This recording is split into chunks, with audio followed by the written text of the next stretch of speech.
গল্পটি শুরু হয় 1943 সালে, যেখানে আমরা মিহুয়া নামের একটি মেয়েকে দেখি যে আজকে অনেক বেশি খুশি ছিল, কেননা পরের দিন ভানু নামের একটি ছেলের সাথে তার বিয়ে হতে চলেছে।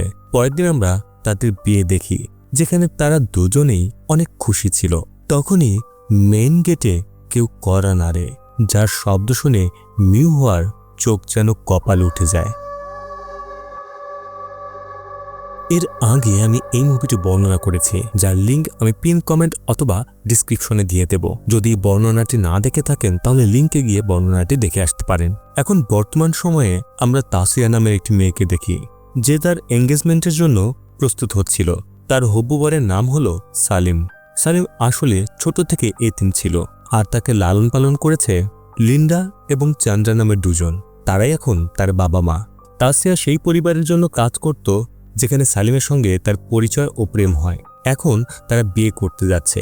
এঙ্গেজমেন্টের সব রীতিনীতি ভালোভাবে হয়ে যায় এবং সবাই মিলে সেলিব্রেট করছিল, কিন্তু তাসিয়া একটি অদ্ভুত বৃদ্ধ মহিলাকে দেখতে পায় এবং সেই মুহূর্ত থেকেই সে একটি পুরনো ভয়ঙ্কর স্বপ্ন দেখতে থাকে। সে দেখতে পায় একটি পুরনো বাড়ি, যেখানে একটি নারীর পচে যাওয়া মৃতদেহ পড়ে আছে এবং তার মুখ থেকে একটি প্রজাপতি বের হয়ে যাচ্ছে, যেটা তার আত্মা ছিল। তাসিয়া সালিমকে সব বলে, কিন্তু তারা দুজনেই তখন এর অর্থ বুঝতে পারে না এবং বিষয়টি এড়িয়ে যায়।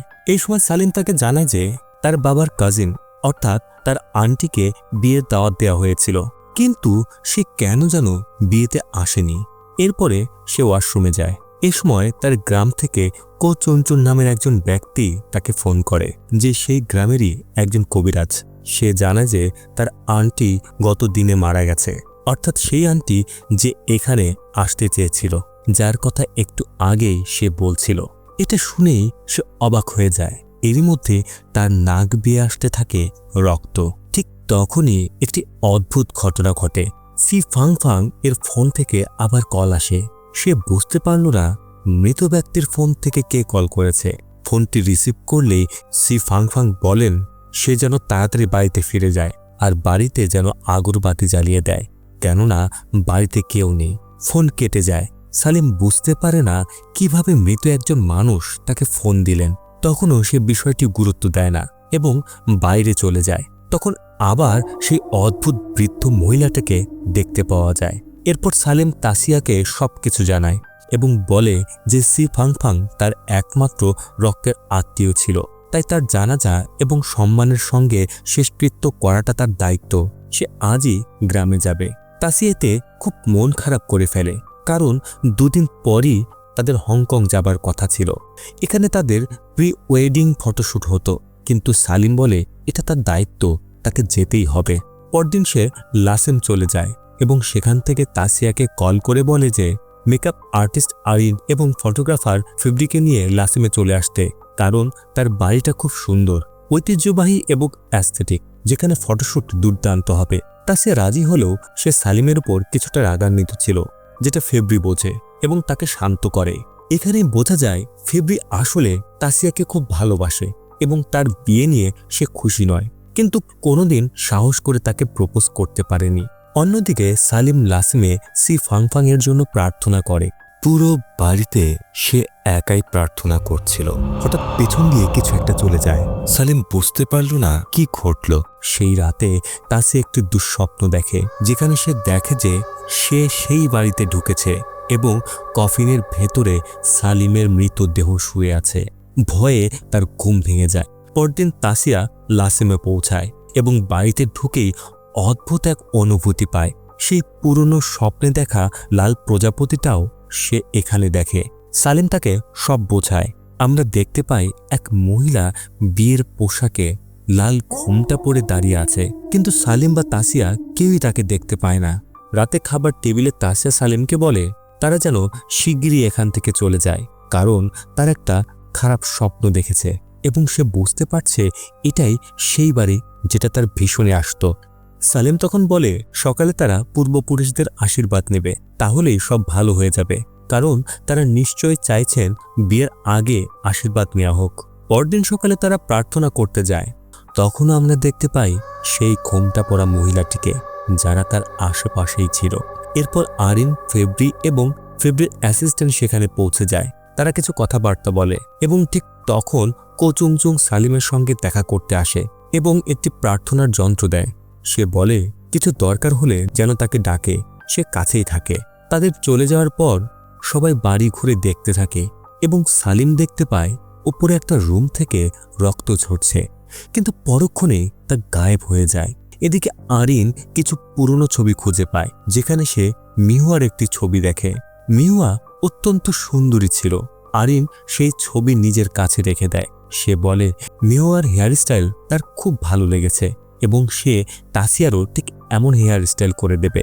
সালিম জানায় মিহুয়া ছিল তার গ্রেট গ্র্যান্ডফাদারের ছোট বোন, যিনি সেন্ট্রাল হাবার বিখ্যাত গায়িকা ছিলেন, কিন্তু খুব অল্প বয়সেই মারা যান। অর্থাৎ শুরুতেই কিছু না কিছু ঘটেছিল যার ফলে সে বাঁচতে পারেনি। এরপর সালিম তাদের পুরনো রেকর্ড বের করে বাজাতে শুরু করে।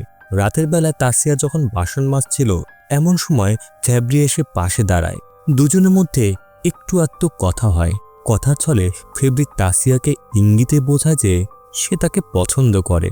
তাসিয়া তখন একটু থেমে বলে যদি সত্যি এমন কিছু ছিল তাহলে আগে বলা উচিত ছিল, তখন হয়তো কিছু হতে পারত, কিন্তু এখন আর কোনো মানে হয় না, কারণ আমি সালিমকে খুব ভালোবাসি। এই কথার মাঝে ওরা সামনের দিকে থাকা পুরনো কবরস্থানটার দিকে তাকায় যেখানে সালিমের পূর্বপুরুষরা কবরস্থ। পরে রাতেই তাসিয়া যখন সাজগোজ করছিল তখন হঠাৎ আয়নার মধ্যে সে দেখে যে ঘরটা একেবারে পাল্টে গেছে। তখনই আলো নিভে যায় আর সেই লাল ঘোমটা পরা নারী মিহুয়া আবার দেখা দেয়। ভয়ে তাসিয়ার শরীর যেন একেবারে ঠান্ডা হয়ে যায়, কিন্তু ঠিক তখনই আলো ফিরে আসে আর সালিম এসে তাকে শান্ত করে। সালিম তখন তাসিয়াকে বোঝায় মিহুয়ার আত্মাকে শান্ত রাখার জন্য রোজ প্রার্থনার ধূপকাঠি জ্বালানো দরকার। এটা তাদের পরিবারের নিয়ম, না জ্বালালে পরিবারের কারো না কারো শরীরে বিপদ আসবে। আর এজন্যই তাসিয়ার নাক দিয়ে রক্ত বের হচ্ছিল। তাদের পুরো পরিবারের কবর সামনের দিকে, কিন্তু মিহুয়ারটা পেছনের দিকে। তাসিয়া জিজ্ঞাসা করে কেন? সালিম বলে কারণ মিহুয়ার মৃত্যু হয়েছিল কুমারী অবস্থায়, আর তখন এরকমই নিয়ম ছিল। যদিও আমরা গল্পের শুরুতে দেখেছি তাদের তো বিয়ে হয়েছিল। যাই হোক, সালিম বলে সম্ভবত ধূপকাঠির প্রার্থনা বন্ধ হওয়ার কারণেই তাসিয়া এত অদ্ভুত জিনিস দেখছে। পরের দিন তারা মিহুয়ার কবরের কাছে গিয়ে ভালোভাবে প্রার্থনা করবে, আশীর্বাদ নেবে, তাহলে সব ঠিক হয়ে যাবে। তাসিয়া এতে বেশ চিন্তিত হয়ে পড়ে। সে বলে তাহলে কি আমাদের সারা জীবন এখানেই থেকে প্রার্থনা করতে হবে? সালিম তখন তাকে শান্ত করে বলে এর জন্য কিছু একটা পথ বের করা যাবে, তুমি এখন চিন্তা করো না। পরদিন তাসিয়া রেডি হচ্ছিল, তখন আরিন তাকে একটা প্রজাপতিযুক্ত হেয়ারপিন পরিয়ে দেয়, যেটা ও ঘরের এক ডয়ারে পেয়েছিল। এরপর তাসিয়া আর সালিম একসাথে কবরস্থানে যায় আশীর্বাদ নিতে এবং সেখানেই তাদের ফটোশ্যুট শুরু হয়। কিন্তু শ্যুট চলাকালীন তাসিয়া ধীরে ধীরে অদ্ভুত কিছু অনুভব করতে শুরু করে। তার চোখে ভেসে ওঠে মিহুয়ার বিয়ের দৃশ্য, আর সেখানে হঠাৎ করে জাপানি সৈন্যরা হামলা চালিয়ে সবাইকে মারতে শুরু করে। এই ভয়াবহ দৃশ্য দেখে তাসিয়া অজ্ঞান হয়ে পড়ে। সবাই আতঙ্কিত হয়ে পড়ে। ওদিকে ফ্যাক্টরি একজন অ্যাসিস্ট্যান্ট ছবি ডেভেলপ করছিল। ছবি দেখে তার পা থেকে যেন মাটি সরে যায়। ছবিতে দেখা যায় তাসিয়া আর সালিমের পাশে আরও দুজন রহস্যময় ব্যক্তি দাঁড়িয়ে আছে। এটা দেখে সে এতটাই ভয় পেয়ে যায় যে এখান থেকে চলে যাওয়ার জন্য জেদ ধরেই বসে। এদিকে তাসিয়ার জ্ঞান ফিরে আসে। সে বাইরে একটা শব্দ শুনতে পায় আর গিয়ে দেখে আবারও হাজির মিহুয়া। সে ধীরে ধীরে তার পেছনে পেছনে হাঁটতে হাঁটতে একটা ঘরে পৌঁছে যায়। হঠাৎ করেই মিহুয়া উধাও হয়ে যায়, কিন্তু তার গলার হালকা আওয়াজ এখনও দেয়ালের ওপাশ থেকে ভেসে আসছিল। আচমকা দেয়ালে একটা ফাটল ধরে। তাসিয়া সালিমকে ডাকে। সালিম দেয়াল ভাঙতে শুরু করে। দেয়ালের পেছনে তারা এক গোপন ঘর খুঁজে পায়, আর সেখানেই তারা আবিষ্কার করে মিহুয়ার মৃতদেহ। তার হাতে ছিল একটা বাক্স, আর তার মধ্যে রাখা ছিল তাদের এঙ্গেজমেন্ট রিং। আর মিহুয়ার মুখ থেকে বেরিয়ে আসে সেই লাল প্রজাপতি। অর্থাৎ যেসব ভীষণ তাসিয়া দেখে আসছিল সবই সত্যি ছিল। এরপর সালিম বলে তার জানা ছিল না মিহুয়ার লাশ এখানে ছিল। তারা সিদ্ধান্ত নেয় এখন তার সঠিকভাবে সমাধি দেওয়া উচিত, আর এরপর ফটোশ্যুট বা অন্য কাজ করা যাবে। ফেব্রির অ্যাসিস্ট্যান্ট তখন এতটাই ভয় পেয়ে যায় যে সোজা সেখান থেকে পালিয়ে যায়। তাদের মধ্যে সবচেয়ে বুদ্ধিমান কাজটা মনে হয় সেই করেছে। পরদিন সকালে তাসিয়া প্রার্থনা করছিল, ঠিক তখনই মিহুয়ার মৃতদেহের ভেতরে যেন প্রাণ চলে আসে এবং প্রার্থনার ঘরের মধ্যে তাসিয়ার সামনে চলে আসে। মানে এটা একেবারে পরিষ্কার হয়ে যায় যে এর পেছনে কোনো জাদু, রিচুয়াল বা ভয়ানক আত্মিক শক্তি কাজ করছে। না হলে মৃতদেহের এভাবে চলাফেরা করাটা একেবারেই অসম্ভব। হতে পারে মিহুয়ার আত্মা এখনো ঘরেই রয়ে গেছে আর সে চাচ্ছে কেউ যেন তার লাশের সন্ধান পায়। এরপর দেখা যায় সালিম মিহুয়ার দেহটিকে কবরস্থানে নিয়ে গিয়ে যথাযথভাবে কবর দেয়। সেই কবর আগেই খালি পড়েছিল। এদিকে তাসিয়ার আচরণ একটু অদ্ভুত হতে থাকে। আরিন তখন চিন্তিত হয়ে কোচুনচুনের কাছে যায়। তিনি বলেন, এই বাড়ির মধ্যে শোক আর কষ্ট জমে আছে। আগে এখানে কিছু ঘটেছিল আর সে সময় কিছু রিচুয়ালও করা হয়েছিল, কিন্তু আমরা তখন কিছু করতে পারিনি। এবার আমরা তোমাদের সাহায্য করব। এদিকে ফেব্রি তখন তাসিয়াকে বলে যে সে তাকে খুব ভালোবাসে এবং চায় তাসিয়া যেন সালিমকে ছেড়ে তার সঙ্গে চলে আসে।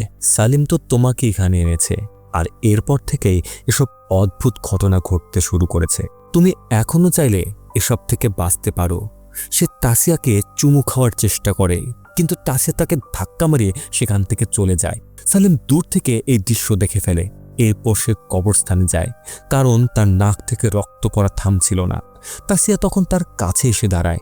সালিম তখন বলে, আমাদের তো এখনো বিয়ে হয়নি, তাই তুমি এখনো আমাদের পরিবারের অংশ নও। তুমি চাইলে এখান থেকে চলে যেতে পারো, তাহলে হয়তো এসব সমস্যায় জড়াতে হবে না। তাসিয়া রেগে গিয়ে বলে, আমি কখনোই তোমাকে ছেড়ে কোথাও যাব না। পরে তাসিয়া তার ঘরে গিয়ে সেই প্রজাপতি হেয়ারপিনটা খুঁজে পায়, যেটা আসলে মিহুয়ার ছিল। হঠাৎ সেই লাল প্রজাপতিটা তাকে পথ দেখাতে শুরু করে। প্রজাপতির পেছনে পেছনে গিয়ে তাসিয়া মিহুয়ার বিয়ের জন্য সাজানো ঘর, ডলস আর ফটো খুঁজে পায়। সে ঘরে ঢুকতেই হঠাৎ মিহুয়া তাকে ভয় দেখাতে শুরু করে। তার চোখ থেকে রক্ত পড়ছিল আর তাসিয়া নিজেকে খুঁজে পায় 1940 সালের সেই টাইম লাইনে, অর্থাৎ সে অতীতে চলে এসেছে। এবার আসল সত্যগুলো একে একে সামনে আসতে শুরু করে। তাসিয়া দেখে মিহুয়া আর ভানু একে অপরকে গভীরভাবে ভালোবাসত। সেই প্রজাপতির হেয়ারপিনটি ভানুই উপহার দিয়েছিল মিহুয়াকে। তাসিয়া সেই বিয়ের দিনও দেখতে পায়, যেদিন জাপানি সৈন্যরা তাদের বাড়িতে হামলা চালায় এবং ভানুকে গুলি করে হত্যা করে। মিহুয়া এই শোকে এতটাই ভেঙে পড়ে যে সেই হেয়ারপিন দিয়েই নিজেকে আঘাত করে আত্মহত্যা করে। এত কিছুর পর তাসিয়া হঠাৎ সেই গান গাইতে শুরু করে, যেটা মিহুয়া মারা যাওয়ার আগে গেয়েছিল, আর সে নিজেকেও আঘাত করতে যাচ্ছিল। ঠিক তখনই সালিম এসে তাকে থামিয়ে দেয়, মানে বর্তমানে তার হুঁশ ফিরে আসে। তাসিয়া সালিমকে বলে, আমি জানি মিহুয়া সেই গানটা কেন গেয়েছিল। সে ভানুকে বিয়ে করতে চেয়েছিল। সে সময় আরিন কোচুনচুনকে নিয়ে আসে। কোচ বলে, এই দুই আত্মার শান্তির জন্য তাদের বিবাহ সম্পন্ন করতে হবে, অর্থাৎ আত্মার সাথে আত্মা অথবা আত্মার সাথে মানুষের বিয়ে করাতে হবে। তারা এখন মিহুয়া আর ভানুর ডলস আনে। কোচ আত্মাদের ডাকে। চারদিকে অনেক আত্মার শব্দ শোনা যায়, কিন্তু ভানুর আত্মা কোথাও নেই। তখন তারা বুঝতে পারে ভানুর দেহ বা কিছু স্মৃতির চিহ্ন পেতে হবে। তাসিয়া তখন বলে, আমার কাছে তো তাদের বিয়ের আংটি আছে, যেটা আমরা সেই বক্সে পেয়েছিলাম, যেখানে মিহুয়ার দেহ রাখা ছিল। কোচ বলে, তাহলে সেটা আনো। এরপরে আমাদের পরলোকে গিয়ে ভানুর আত্মা খুঁজে আনতে হবে। সালিম বলে, আমি যাব। কিন্তু তাসিয়া বলে, আমি ভানুকে দেখেছি, আমি তাকে আনতে পারবো। সালিম বলে, তুমি যদি না ফেরো আমি নিজেকে কখনো ক্ষমা করতে পারবো না। কোচ তখন বলে, সালিম গেলে তার পূর্বপুরুষরা তাকে ধরে নিয়ে যেতে পারে, তাসিয়া যাওয়া সঠিক হবে। তাসিয়া তখন প্রতিশ্রুতি দেয়, আমি অবশ্যই ফিরে আসব। এদিকে সালিম আর ফেব্রি সেই রিং আনতে যায়, কিন্তু সেখানে ফেব্রি হঠাৎ সালিমকে মেরে অজ্ঞান করে ফেলে, কারণ সে তাকে সহ্য করতে পারছিল না। সালিম তাকে আগেই বলেছিল তাসিয়ার কাছে যেন সে না যায়। সে খেয়াল করেছিল ফেব্রি বারবার তাসিয়ার কাছে তার অনুভূতি প্রকাশ করছিল, যা মোটেও ঠিক নয়। এর আগে ফেব্রি সালিমকে ফেলে রাখে খালি কবরের মধ্যে। অন্যদিকে কোচুনচুন তাসিয়াকে বোঝাচ্ছিলেন যে তাকে কি করতে হবে। তাকে আফটার লাইফে যেতে হবে, যেখানে তাকে ভানুর আত্মাকে খুঁজে বের করতে হবে। আর তাকে খুঁজে পাওয়ার পরই তার সামনে সেই মন্ত্র লেখা কাগজটি উড়িয়ে দিতে হবে, যাতে সে আবার এই দুনিয়ায় ফিরে আসতে পারে। আর যদি কেউ তাকে ডাকতে থাকে তাহলে তাকে সেই ডাক বা আওয়াজকে সম্পূর্ণভাবে উপেক্ষা করতে হবে। অবশেষে তাসিয়া আফটার লাইফে পৌঁছে যায়, যেখানে অন্য আত্মারা তাকে ভয় দেখাতে থাকে। আর এখানকার এক অশুভ শক্তি তাকে সালিমের ভীষণ দেখিয়ে আটকানোর চেষ্টা করে, কিন্তু সময় মতো ভানুর আত্মা তার সামনে আসে এবং তারা একসঙ্গে ফিরে আসতে থাকে। অন্যদিকে দেখা যায় যখন এই রিচুয়াল চলছিল, মানে বাস্তব জগতে, তখন ফেব্রি এসে চুনচুনকে হত্যা করে এবং তাসিয়াকে নিয়ে যেতে থাকে। কিন্তু এরই মধ্যে আরিন সালিমকে জাগিয়ে তোলে। সালিম ফিরে এসে ফেব্রিকে মারতে শুরু করে এবং তাকে অচেতন করে বাইরে নিয়ে আসে। আসলে সালিমই ছিল সেই ব্যক্তি যে ফেব্রির সঙ্গে মিহুয়াকে বিয়ে দিতে চেয়েছিল। কিন্তু ঠিক তখনই তাসিয়া ফিরে আসে এবং সালিমকে প্রশ্ন করে সে কি করছে। সে বলে মিহুয়া তো শুধু ভানুকে বিয়ে করতে চেয়েছিল, কোনো মানুষকে নয়, অর্থাৎ তার উদ্দেশ্য শুধু বিয়ে করা ছিল। যাই হোক, এতক্ষণে ফেব্রি জ্ঞান ফিরে পেয়ে সালিমের উপর হামলা করে এবং তাকে হত্যা করে। তখনই এক তীব্র চিৎকারের সঙ্গে আলো নিভে যায়। তাসিয়াকে তখন মিহুয়ার আত্মা ভর করে এবং একইভাবে ভানুর আত্মাও সালিমকে ভর করে নেয়। এদিকে আরিন পুলিশ নিয়ে আসে, কিন্তু সেখানে এসে দেখে ফেব্রি মৃত অবস্থায় পড়ে আছে। আসলে তাসিয়া ও সালিমের দেহে যে আত্মা প্রবেশ করেছিল, যেটা ছিল মিহুয়া ও ভানুর আত্মা, তারাই তাকে হত্যা করেছিল। এদিকে তাসিয়া ও সালিম উধাও হয়ে গেছে। এরপরে দেখা যায় তারা এখন শহরের দিকে হাঁটছে, মানে মিহুয়া ও ভানু এখন একসঙ্গে রয়েছে এবং তারা এখন এই দুজনের দেহ ব্যবহার করছে। আমার মনে হয় মিহুয়া অপেক্ষা করছিল কেউ আসবে এবং তাকে মুক্তি দেবে। আর মুভির শেষে আমরা দেখি লাল প্রজাপতির পাশাপাশি একটি সাদা প্রজাপতিও দেখা যায়, যার মানে তাসিয়া ও সালিমের আত্মারা শরীর থেকে বেরিয়ে এসেছে। আর এদিকে মিহুয়া ও ভানুর আত্মারা তাদের শরীর দখল করেছে। গল্পটি কেমন লাগলো অবশ্যই কমেন্টে লিখে জানাবেন। এমন আরও গল্প দেখতে চাইলে চ্যানেলটি সাবস্ক্রাইব করে রাখবেন। আর হ্যাঁ, একটা লাইক দিতে ভুলবেন না।